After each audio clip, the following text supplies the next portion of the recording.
sanyii marge.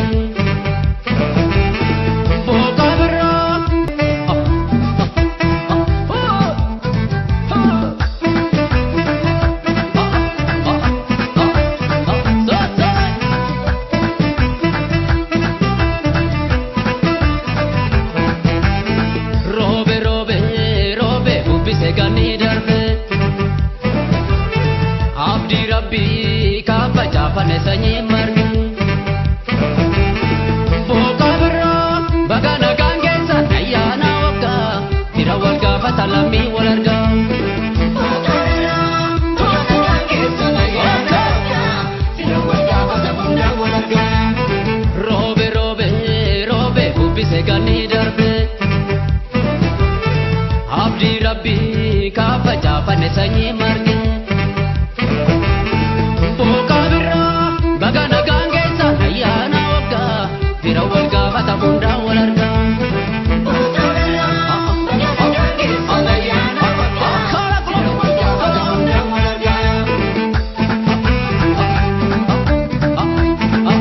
ayyaanni bara 2008 jala bultiira jirra amma guyyaa lama qofaan nu hafee jira. Mee ayyaanaaf akkamiin qophooftanii jirtu? Ollaa keessa wajjin kabajuuf ofii keessanii maalaan qophooftamme? Qophoofnee ollaa bitannee farsoo keenya naqannee daabboo keenya tolchachuuf qophoofnee ollaa keenya wajjin nyaachuuf ijoollee keenya fira keenya wajjin nyaachuuf qophoofnee karoora qabna. Ollaa keenyas qopheeffanneerra inni daakoo qabu sammuu isaatiin daakoo qopheeffateera daabboo tolchuuf farsoos naqnee qodaa keessaa qabna warabbittiin nu ga'ee karoora gaariitti qabna ayyaana waggaa bara 2008 mijeeffannee homaa isaayyuu qopheeffanneerra ji'a lamaa inneetti qophoofne. Mawuraawii bara 2007 raawwatanii yerootti of gamaggaman yeroo hanqina ofiitti ilaalan akka ta'e kaastanii gamuma biraatiin immoo hiyyeeyyii gargaaruun kennaa waaqa biraa sinii kenname ta'uu isaati kan nu hubachiisaa jirtan dhugofattaniini. Gama biraan immoo ayyaanni kun wayita dhufu sinii akka dhuunfaatti akkamiin qophaa'aa jirtu? Akka dhuunfaatti akkuma aadaa keenyaatti kan namni godhanu hundaaqqoo ollaa bitatanii ollaa ofii waamanii maatii ofii firootii ofii wajjiniin waamanii mana keessa wajjiniin gammadaa ooluun isa tokkodha. Inni lammaffaan jijjiirama waggaa akka kootti akka dhuunfaa kooti. Kun akka aadaa keenyaatti aadaa biyya keenya yeroo kamiyyuu aadaa namni itti bulaa ture kabajeen keessatti jiraadha. Akka dhuunfaa kootiitti garuu jijjiirama waggaa bichaa miti kan inni ilaalu. Fakkeenyaaf barri kun tiraansfoormeeshinii lammaffaarra mootummaan keenyas kan jiru. Mootummaan iyyuu politikaal ikoonoomii koo tiraansfoormiin godhaa jireenya koo akkaataa gaggeessuu koo tiraansfoormi godheen guddina haaraan galmeessisadhe bara karoorfatutti anis akka dhuunfaatti maal gochuun qaba inni hojjetee fide bichaan ga'eessadhe taa'uutuun ta'e hoteela qabaadha taanaan gara kamittiin guddisee sadarkaa isaa fooyyessuu qaba. Qonnan qabaadha taanaan qonna kana gara kamittiin fooyyessee tajaajila isaa yookaan qulqullina isaa fooyyeffadha. Indaastirii kootiif daldalli koo jiraata taanaan daldala koo keessatti hanqinoota koo sana fooyyeffadhee bara sana dhufukamatti kanarra fooyyaa akkamittiin jiraadha isa wajjin bara haaraagaa bara tiraansfoormeeshin bara of jijjiirraa godhanii of qopheessuu hanqinarraa of jijjiiruu yaadaan of jijjiiruu dadhabina wadheen gaddaa keessatti mul'atan bara dhufu keessatti fooyyessatanii of jijjiiruu. Kanaan inni aadaadhaan waa qalatanii waa dhuganii nyaatan akkuma jettu ta'e isa dhufu keessatti guddina hojii keessatti akkamittan of jijjiire sa'ee barichaa wajjin karoora keessa galfadhee qophaa'uudha kan kun. Qusannoo siniif maali mi'am? Qusannoo akkamittiin ilaaltu? Ammam qusachaa jirtu siin ofii keessanii waanuma qabdanii sadarkaa qabdan kanarratti akkamiin qusachaa jirtu? Namni maal siin irraa barame? Qusannoo malee guddinni hin jiraatu. Qusannoon baankii irraa kaasamee ilaaluun danda'ama. Warri sadarkaa guddaarra ga'anii mana saantimaa qusachuudhaan seenaa namoota guguddatanii baay'ee miidiyaa irraan nageenya. Saantima tokko sirriitti itti tajaajilamuudhaan sirriitti qusachuudhaan qusannoon anaa fi hedduu irraa miti kan ka'u. Saantima 5 irraa ka'a, birrii 1 irraa ka'a. Galii koo irraa ka'a, birrii 10 yoo argadhe birrii 2 qusachuu irraa ka'a. Birrii 100 yoo argadhe 20 qusachuu irraa ka'a. Birrii 1000 yoo argadhe 200 qusachuu irraa ka'a. Sadarkaa jiranutti waa achi ka'achuun guddinaan nama ga'a. Anaaf muuxannoon qusannoodha akka salphaatti waan hin ilaalamnedha. Yoo sana beekame guddina wanti jedhamu jiraachuu kan danda'amu. Yoo sana beekame karoorri sirriitti hojiirra oolee wanti darbuu kan danda'amu. kudhan argatanii kudha laman baasa hodhanii kudhan argatanii kudhan hin fixa hodhanii jireenya hin jiru guddinni hin jiru maaliif waan hojjetan jalaa fixa deemu waan ta'eef anaaf qusannoon jireenyuma hidheetan yaada. Tanis immoo erga qusannoo isiniif jireenya ta'e hawaasa keenya immoo maal jechuu barbaadu? Hawaasa keenya wanta jedhu ayyaanni waggaa hin dhufaa hin darbaa. Ayyaana waggaa dhufu keessatti yaadatanii waaqa galateeffachuudhaan Islaamnis, Kiristaannis, Ortodoksiin, Pirotestaantiin waaqa galateeffachuudhaan ayyaaneffachuun hin danda'ama. Aadaa hedduu qabna buna walii danfisnee waan qabnu walitti fidannee wajjiniin gammannee kolfinee sirbinee dabarsuu hin dandeenya. Humnaa ol waggaa haaraa jira. Galiin koo birrii 1,000 uffata birrii 2,000 uffachuu qaba jedhanii yaaduun tarii bara dhufurraa liqeeffachuudha. Jireenya bara dhufurraa sabalanaatti liqeeffachuudha waan ta'eef guddinaan nama hin ga'u yaadan. Qusannoo wajjin waan wal dhiitu wayiitu natti fakkaata. Fakkeenyaaf humni koo hindaaqqoo qalatee tuuluu yoo danda'e hindaqqoodhaan oolee gammaduun utuu irra yaatu oolaa birrii 1,000 2,000 yaaduunis hanqina natti fakkaata. Jiraannaan sanaa ol yoo godhan uumaa miti. Hin jirre taanaan amma humna isaa hundumtuu beekee lafa humna isaatti utuu karoorfate. Gammachuutu walitti fidate.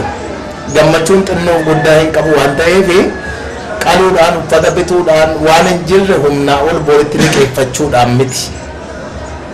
Uummataaf kan hin dhaabu barbaadu. Amma humna isaatti amma qabutti ollaa isaa wajjin maatii isaa wajjin walitti fidate sadarkaa irra jiru irratti karoorfate akkuma sila jenne yoo 10 qabaate ayyaanallee yoo ta'e 5 fi 6 yoo irraa fixe immoo 4 iyyuu teessee hin geessi akka sila lama qusachuu utuu hin ta'in amma immoo xinnoodhuma ishee ayyaanaan immoo fayyadamee waa xinnoo ishee jechuu danda'a.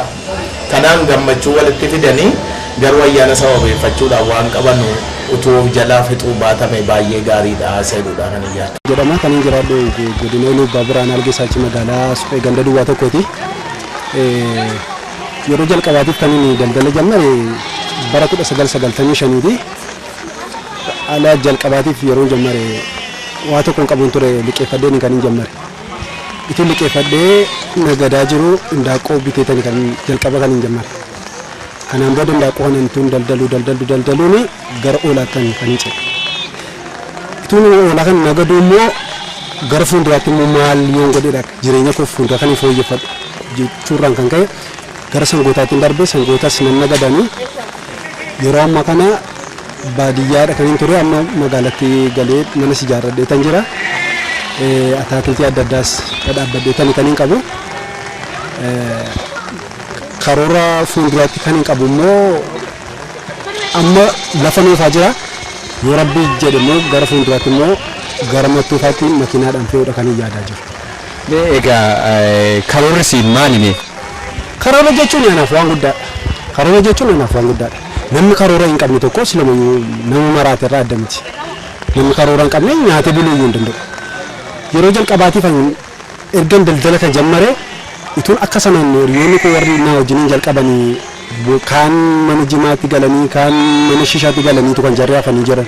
Ani immoo karoora tokko gatii qabadhee jiruu fi jara kana wajjin deebi'ee yoon jedhe nan badamoo nan gara fuulduraatti nan ce'a jedhamu yaadeetani. Inni kun akka inni naan baasne gatiin beekee fi gara fuulduraatti karoora baafadheetan kan inni ittiin jiraachaa jiru. Galanni rabbiif haa ta'u amma bara 2007 kana keessa amma oolota daldalaa kana dhiisee 2008 kanatti immoo gara sangoota fuudhatti kan yaadaa jiru jechuudha. Kanaaf ati karoorri akka lubbuutti jechaa jirta jechuudha. Karoora jechuun namni karoora hin qabne akkuma nama jedhee nama maraate irraa adda miti. Namni tokko dhalatee jiraachuudhaaf karoora qabaachuu qaba. Karoora hin qabdu taanaan immoo nama horiin iyyuu wanti adda irraa nama horiirra adda isa godhu yaaduu irraan gatii ta'ee fi karoorri barbaachisamaadha. Bara 2007 kana keessa wanti karoorfattee si milkaa'ina fi akka fakkeenyaatti nu kaasuu dandeessaa maal si milkaa'e maal si milkaa'ina? Yommuu wanti si milkaa'inaa jettu dhugaa isaa himuudhaaf taanaan waan hedduutu naa milkaa'e. Duraanii oolota mana hoteelaa 2-3 kan inni irraa ture amma garuu isa kanarra darbee magaalaa Suphee keessa darbee gara mattuutti geessaa kan hin jiru. Miilaan iyyuu ta'u malee achitti geesseetan nagaadootatti deemee raabseetan kan gurguraa jiru.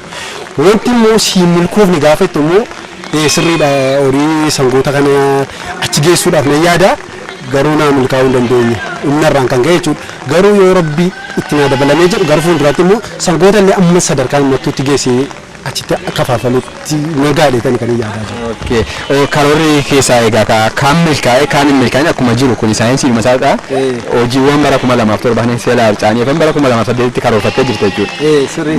Mee bara 2007 keessa 2008 ce'uuf guyyaa muraasa kan nuufe guyyoota muraasa kana gidduutti immoo ayyaana adda ta'e ayyaana waggaa haaraatu nu eeggataa jira. Kanaaf hawaasni qaamolee namoonni adda addaa qophii garaa garaati kan gochaa jiranii. Sin ayyaana sana uffachuu mee hoolota akkamiiti sin gara gabaatti kan fidee jirtan? Yeroo jalqabaatiif amma inni yeroo biraan binna hoolota jechuudha. Hoolota mana hoteelaatti kennaman hoolotuma giddu galeessadha. Amma garuu kan bitu hawaasa hunda gatii ta'ee fi hoolota babbareedaa, hoolota coccoomaa, firri diidaa dhufuu danda'a. Fira kanaaf horii nagaadha kan dhiyaatu. Kanaaf jecha nu bakka bakkatti sochoonee kan nu binnu horii nagaa ta'edha. Horii babbareedaa, horii ija namaa hawwachuu danda'udha kan nu binnu dhiyeessinu jechuudha. Kanaaf mee ayyaana sababeeffachuun gatiin horiis haa ta'u gatiin hoolaa guddaa jedhamu mee qabaasaa jira yeroo ammaa kana jechuudha. Magaalaa Algiiratti akkasumas suphee irratti gan magaalota xixiqqaa lafa gabaa aanaa Algiisaa achi keessa jiru keessatti sangaa guddaan tokko mee qarshii meeqanii torbee kana keessa kan inni baasaa jiru. Inni yeroo torbee darbe keessa birrii 5,000 bitamu argaa naannoo birrii 8,000 siqeetu kan inni jiru. Akkasumas gara hoolaatti gaafa deebinu immoo hoolaan kanaan dura birrii 2,000 bitamu 2,500 bitamu amma naannoo sadarkaa 3,500tti guddateetu kan inni jiru. Akkasumas masiinni xobbootiin immoo isin xobbootiin birrii 800 turte amma naannoo birrii 2,200 2,300tti kan isheen deemtee jirtu jechuudha. Kanaaf gatiin gabaa dabaleera jechuudha gabaabaatti. Dabaleera yeroo darbee torbee darban keessarra amma badaa dabaleetu kan inni jiru. Kanaaf wajjin wal qabatee galiin argamus fooyya'aa deema jechuudha. Sirriitti. Mee bara 2008 keessa maal karoorfattee jirtanii akka ati qophii sangoota makiinadhaanis fe'uus haa ta'u sangootatti sadarkaa guddisuu akka yaadaa jirtu naa himteetu jirta. Kana akka milkaa'ina isinii ta'uuf immoo ka'umsa maalii kaa'atteef? Kanaaf amma yoo rabbi jedhe amma yoo humni koo illee na dadhabee kaapitaalli koo gadaanaa haa ta'u iyyuu malee ijoolleen akkuma koo immoo baratanii fixanii lafa ta'an jiru ijoollee kana ofitti qabuudhaan mootummaa irraa illee liqii fudhadhee warra hojii hin qabneef illee hojii uumee akka hojii hojjennudha kan inni gara fuulduraatti yaadaa jiru jechuudha. Akkuma kanaa hoolota sammoo lafaadha kan inni oofaa jiru.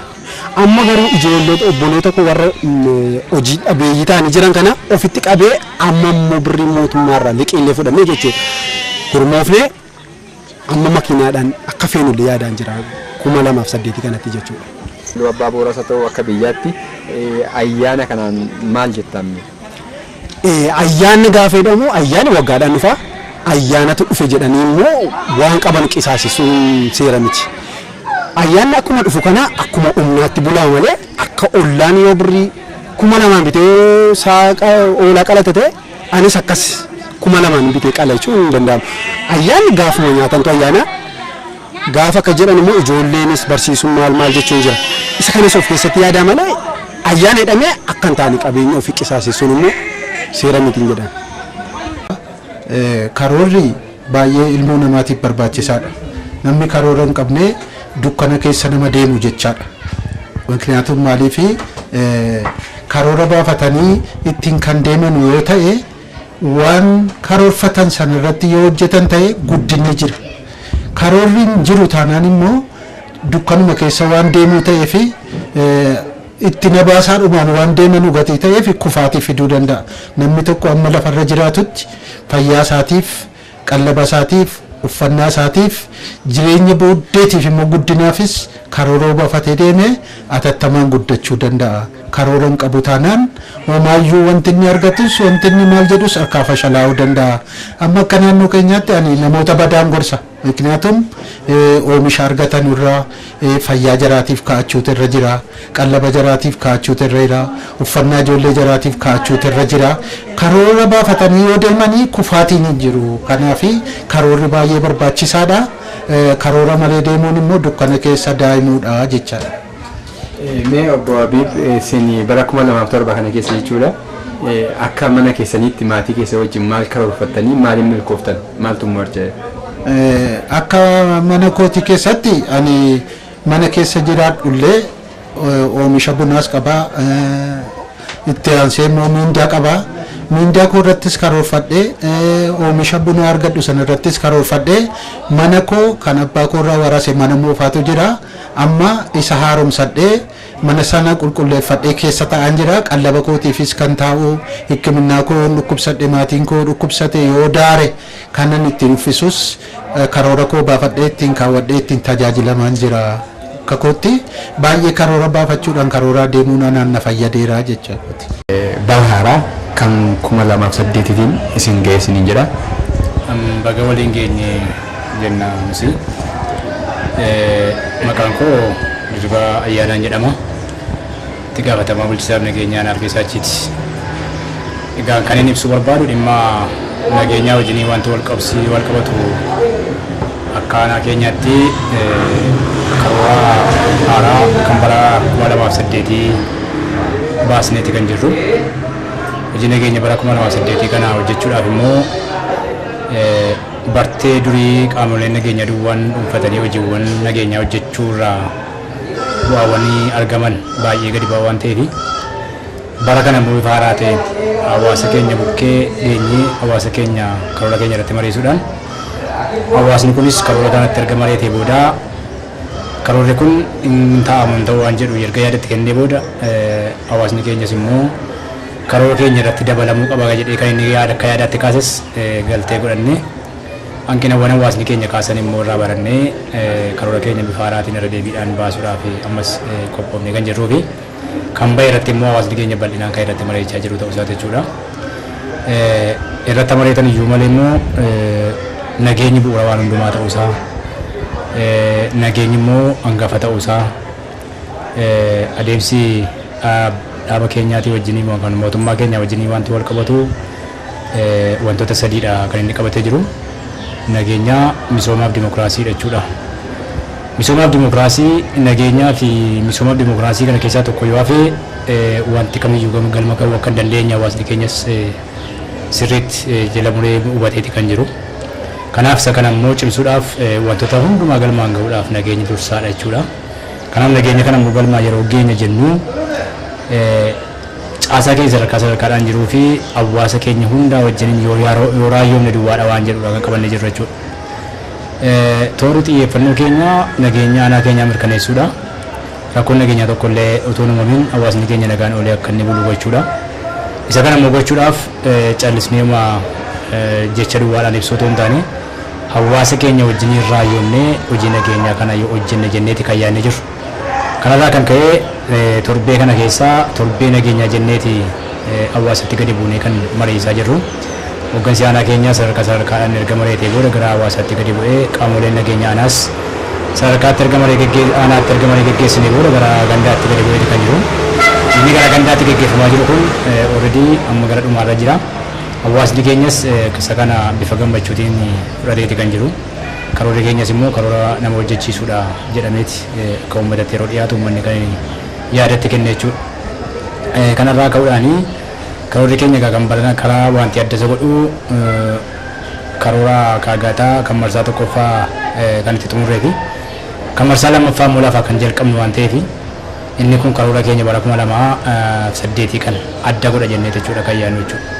Akkamiin simachuudhaaf qophaa'aa jirtu yeroo baay'ee amma kan jedhamu qaamoleen nageenya gammachuun isaanii gammachuu hawaasatii waan jedhamu jira. Guyyaa sana nyaatanii maatii isaa wajjin nyaatanii dhuganii quufanii gammaduurra hawaasa nagaa bulee fi tasgabbaa'ee arguuf sochii isaan godhantu gammachuu isaaniitii jedhama. Kun amma dhugaadha mee isin biratti hojii qabatamaadhaan maal fakkaata? Yaa'u hojiin poolisii inni guddaanii fi inni hangafaa nageenya biyya kanaatii fi rakkoowwan kallattii nageenyaatiin akka hin uumamnee fi eegumsa kallattii adda addaatiin gochuudha jechuudha. Akkuma beekamuunis hubannoo miseensaa kan kennamee jirru poolisiin guyyaa ayyaanaa hojiidhaan kan dabarsu jechuudha bal'aasaa.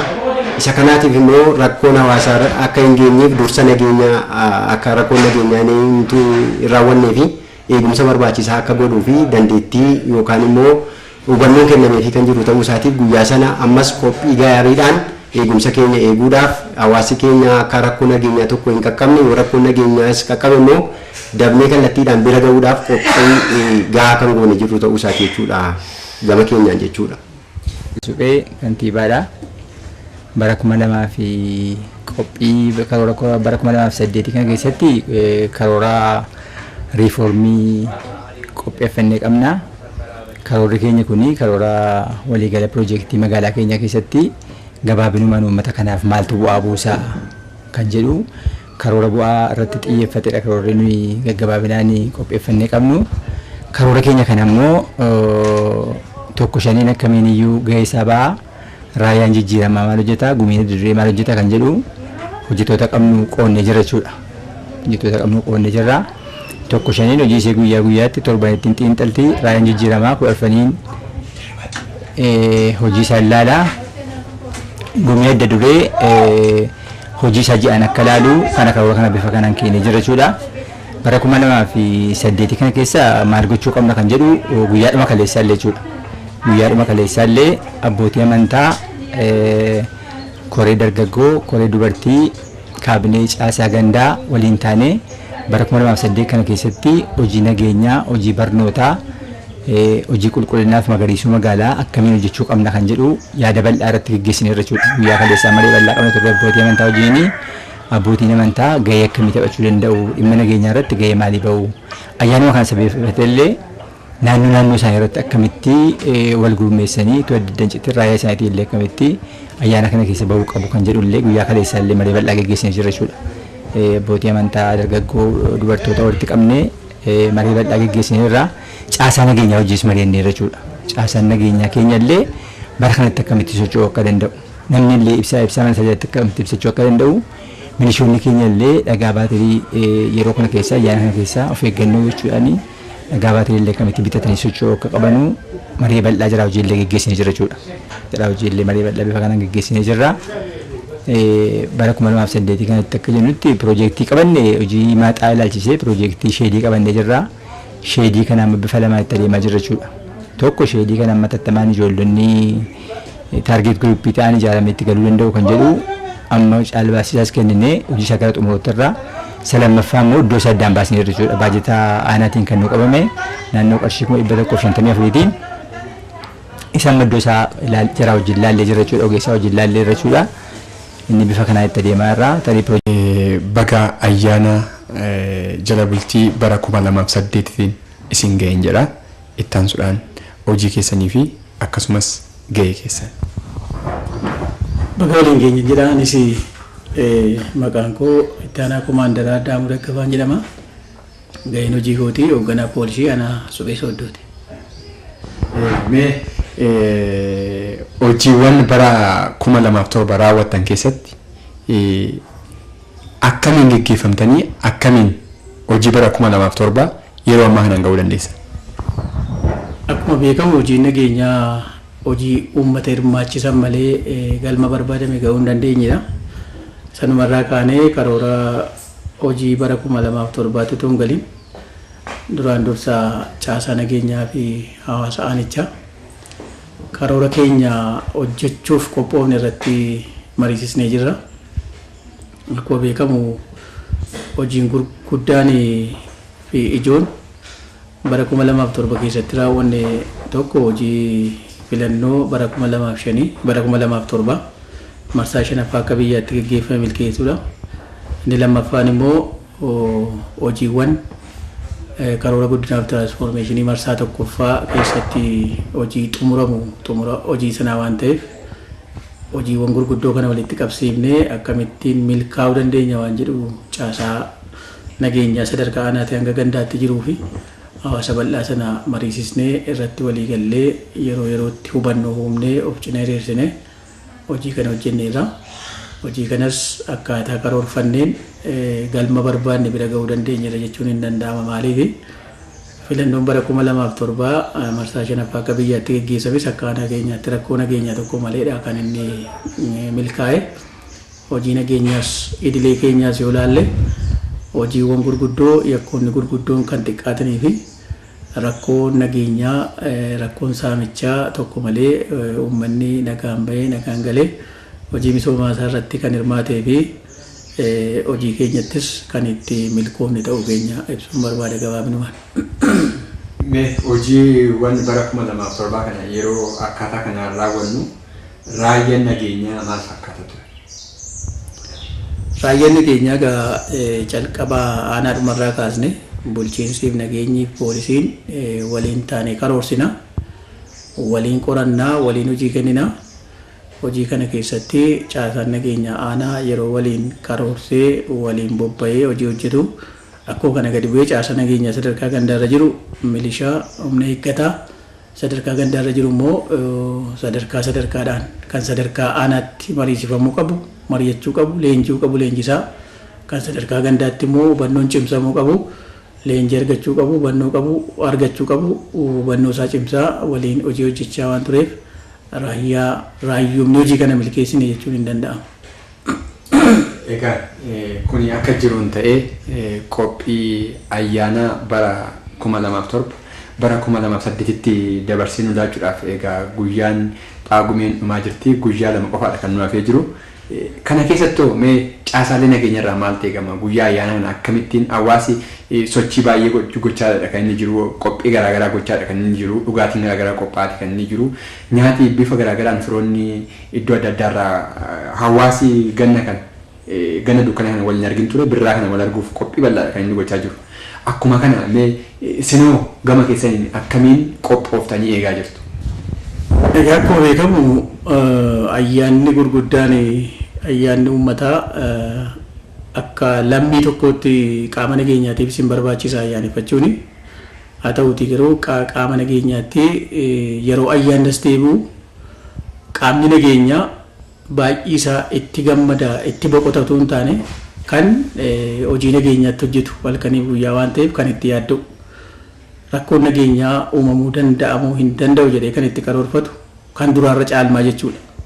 Fi kan caasaa nageenyaa sadarkaa adda addaa jiru kan itti qopheessudha. Kanumaan wal qabate ammas jala bultii ayyaana waggaa kanatti nuyi akka caasaa nageenyaatti caasaa nageenyaa sadarkaa aanaarra jiru, bulchiinsaaf nageenyaa poolisii, milishaa sadarkaa magaalaarra jiru hundumayyuu hubannoo humne hojii nageenyaa kana kan duraarra caalaa nageenya hawaasa kanaa halkanii guyyaa hojjetee mirkaneesse uummanni kun ayyaana kana rakkoo nageenyaa tokko malee akka ba'u gochuudhaaf qophii jalqabne jirra. Qophii isaas xumurreerra. Darbee guyyaa ayyaana kana gabaa ayyaanaatiin wal qabate rakkoon nageenyaa tokko darbee mul'ata. Rakkoon hannaa adda addaa mul'ata yeroo ayyaanaa jala. Kana gochuufis waardiyyaa qabnus sadarkaa jiru irratti akka inni cimee eegu, milishaan jirus, poolisiin jirus, eegumsa gabaa irrattis, eegumsa roondii magaalaa irrattis, paatroolii guyyaa irrattis akka godhu humna isaa cimsineerra jechuudha. Gama biraatiin qophii karoora bara 2008tiin wal qabate akka carraatti kan itti fayyadamne qophii bara 2008 uummanni akka inni nu wajjin bahee hojii kan hojjetu akkuma waggaa darbee jechuudha. Uummata sadarkaa adda addaa irratti sadarkaa magaalaatiif sadarkaa baadiyyaatti mariisisnee jirra. Marii kanaan wal qabatee immoo uummanni rakkoo nageenyaa tokko tuunuumin naannoo isaa eeggachaa, ofiis yakkarraa bilisa of gochaa ayyaana waggaa bara 2008 kana karaa nagaa ta'een karaa tasgabbii qabuun akka ayyaaneffatu ergaa kan itti dabarsineef hubannoo kan itti uumne ta'uu isaati. Maal beekuu qaba hawaasi kun yeroo ayyaana kana kabajatu? Maal beekuu qaba? Mirgi isaa maali? Dirqamni isaa maali? Maaltu irraa eegama? Hawaasa analgii isaa achi qofa osoo hin taane hawaasa biyya keenya biratti keessumaayyuu gama nageenyaa, gama qusannoo kanaan wal qabate kallattii keessaniin maal jechuu ni barbaadu? Hawaasni kan beekuu qabu ayyaana ayyaaneffachuun akkuma jirutti ta'e dursammoo kan beekamuu qabu nageenyi mirkanaa'uu isaati. Nageenyi mirkaneessin akkuu jennu immoo nageenyi kan ittiin mirkanaa'u caasaa nageenyaa qofaan utuu hin taane hawaasi bal'aan itti hirmaate abbaan nageenyaa anaa rakkoon nageenyaa tokko uumamnaan kan miidhamu anaa waan jedhu sana akka dirqamaatti qabate tokkoonsaa hirmaannaa nageenya keessatti gochuu qaba. Gama biraatiin immoo yeroo ayyaanaa akkuma beekamu namni gammachuudhaan isa ol qabate yerootti dhugee machaa'utu jira. Namni immoo dhugee machaa'e jennaan tokko ikonomikaalii yookaan gama dinagdeetiinis rakkoo fida. gama biraatiinis immoo yakka adda addaa keessatti hirmaachuun isaa nafa jechuudha. Sunis miidhaadha jechuudha. Kanaaf yeroo dhugullee yeroo nyaatullee kanarraa qusatee bifa tasgabbii qabuun bifa dinagdee isaas hin miidheen bifa yakkattis isan hirmaachisneen of eeggatee ayyaana kana bifa tasgabbaa ta'een dabarsuu qabaa waanuma jedhu akka dirqamaattis kun kan irra jiru ta'uu isaati kan dabarsinu. Haa ta'u galatooma ayyaana gaarii isiniin jenna. Isinis galatooma ayyaana gaarii. Qabsiisee mee qophii akka bulchiinsaaf nageenyaatti hojiin nageenya tasgabbeessuu caasaalee nageenyaa biratti caasaalee nageenyaa akka hawaasa bira dhaabbatan ayyaana sababeeffatee rakkoon tokkollee akka hin uumamneef qophii maalii gochaa jirtu? Tole gaanni kun isa waan hundumaa dursuudha. Ayyaanni kun egaa ayyaana waggaadhaan turee dhufuudha. Ayyaana kana keessatti hiyyeessis sooressis karaa guutuu ta'een waanuma qabuun of gammachiisee ooluudha kan barbaadu. Of gammachiisee ooluyyuu malee immoo gammachuu keessa wantoonni baay'een jiraachuu danda'u karaa jedhuun wanti nuti akka xiinxala shakkiitti qabnu jiraachuu hin danda'a akka qaama nageenyaatti. Isa kana immoo nuti qaamolee nageenyaa sadarkaa aanaas haa ta'u sadarkaa gandaa mariisuudhaan caasaan nageenyaa keenya bakka jirutti naannoo isaa karaa guutuu ta'een akka inni eeguu fi nageenyi tokkollee xumureen namni dhugee machaa'uu danda'a walitti bu'uu danda'a. Isa kana egaa namni tasgabbaa'ee ayyaana isaa karaa gammachuu qabu duwwaadhaan akka inni gaggeeffatuuf wanta nuti hubannoo kennaa jirrus jira. Hawaasni keenyas immoo isa kana irratti mari'ateera jechuudha dursee. Ayyaana kana keessatti egaa tarii namoonni hannaanis wal qabatee wantoonni garaagaraa jiraachuu ni malu.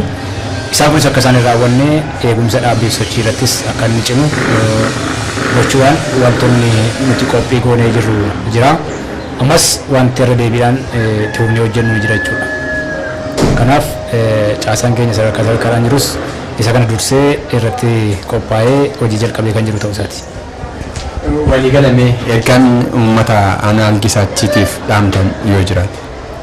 Tole egaa akka waliigalaatti ayyaanni bara 2008 uummata aanaa Algisaachitiif kan nagaa kan gammachuu fi kan guddinaa akka ta'u uummata aanaa Algisaachitiif uummata Itoophiyaa hundumaaf hawwaa ayyaanni kun ayyaana gaarii ayyaana gammachuu nuuf ta'u jechuun barbaada. Galatooma guddaa sin galatee. Galatoomas.